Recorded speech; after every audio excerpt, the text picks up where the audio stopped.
The mainstream media is not telling you the truth about inflation. Michael Snyder reports, inflation is going down? Isn't that wonderful?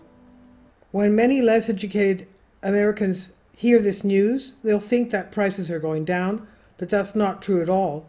In fact, prices are still going up. They're just going up at a slower rate than they were before. According to the federal government, the consumer price index was only 3% higher in June 2023 than it was in June 2022.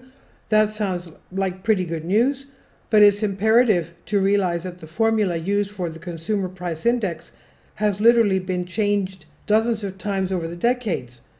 If the rate of inflation was still calculated the way it was back in 1980, it would still be well into the double digits.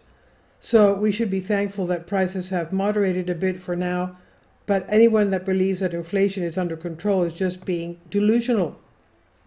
Month after month, the cost of living just keeps becoming more oppressive for average Americans, and at this point, U.S. families are under so much financial stress that they're even skimming on everyday items such as toothpaste and toilet paper. Americans are skimming on everyday items such as toothpaste and toilet paper in a troubling sign for the U.S. economy, and major manufacturers, financial experts have warned. Personal hygiene products have taken a hit, with units of toothpaste, laundry detergent, and toilet paper sold down 3 to 4% in the year through June 24th, according to data from NIQ Bloomberg reports. Americans are also opting for cheaper brands and budget stores to combat inflation, in a blow to manufacturing giants such as Procter & Gamble and a boost to the likes of Dollar General. Surveys have shown that more than 60% of the population is living paycheck to paycheck, and the reality of the matter is that a lot of us are looking to cut back anywhere that we possibly can. Sadly, that even includes school supplies.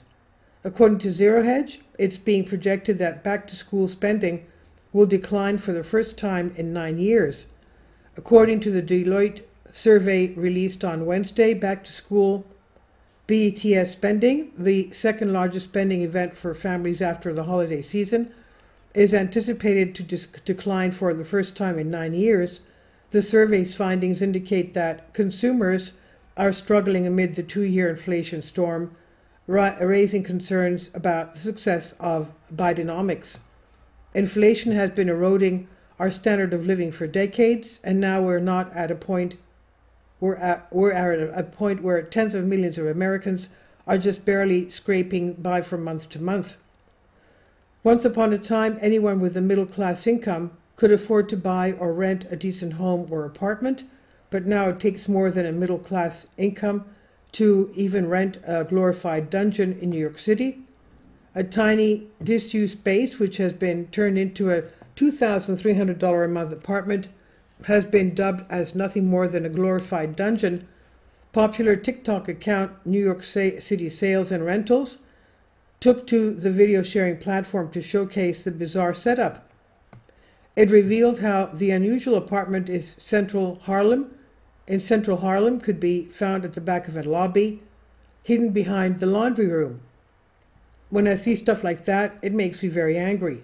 I simply can't understand how anyone can possibly believe that the cost of living is under control. It isn't. And more inflation is coming. Now that the debt ceiling crisis is over, our politicians in Washington have added $1 trillion to the national debt in just 5 weeks.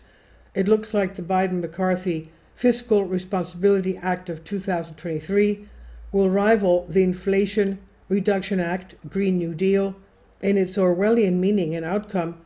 Just 5 weeks after the deal was hatched, the Treasury has issued over $1 trillion in new debt. This is simply astonishing. It took from our founding until 1980 to accrue the amount of debt that we have now added in just over 5 weeks. It's truly hard to overstate the magnitude and impact of this spending. Pumping so much money into the economy in such a short period of time is highly inflationary. If our leaders in Washington were serious about getting inflation under control, they would stop borrowing and spending so much money. But they will never do that. So it's up to the Federal Reserve to try to do something about inflation, and it appears that they're gearing up for yet another interest rate hike.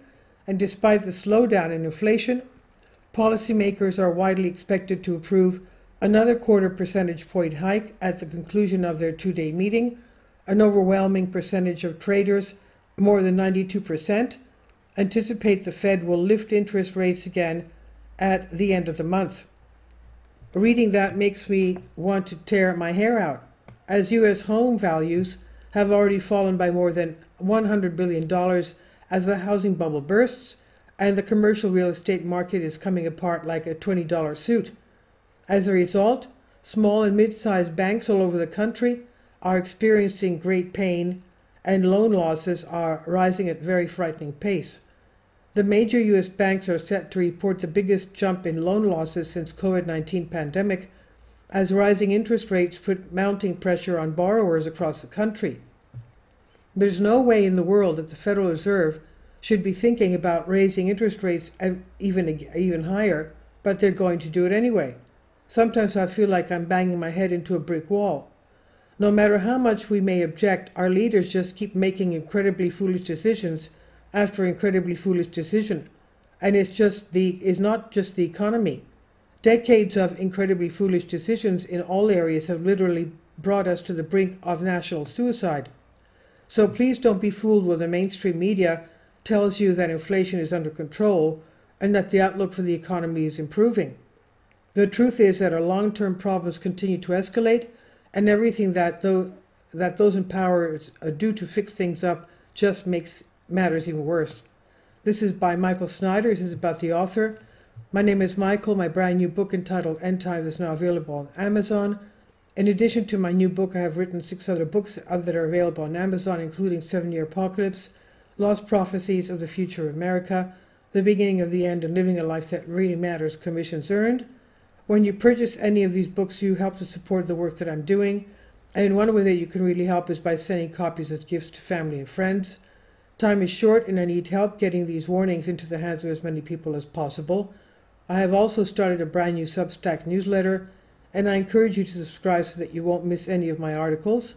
I have published thousands of articles on the Economic Collapse blog, and of the American Dream and the most important news.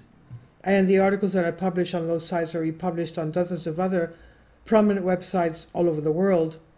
I always freely and happily allow others to republish my articles on their own websites, but I also ask that they include this about the author section with each article. The material contained in this article is for general information purposes only, and readers should consult licensed professionals before making any legal, business, financial, or health decisions. I encourage you to follow me on social media, Facebook and Twitter, and any way that you can share these articles with others is definitely a great help. These are such troubled times and people need hope. John 3:16 tells us about the hope that God has given us through Jesus Christ. For God so loved the world that he gave his only begotten Son, that whosoever believeth in him should not perish but have everlasting life. If you have not already done so, I strongly urge you to invite Jesus Christ to be your Lord and Savior today. And this is by Michael Snyder on the Economic Collapse blog. Please leave your comments, and thank you for your support. Please support my Patreon account. The daily posts are 5 videos daily, and they are totally different from what I have on my YouTube channel. Thank you so much for your support and that you find all my content so interesting. You'll find the Patreon account details in the description box below.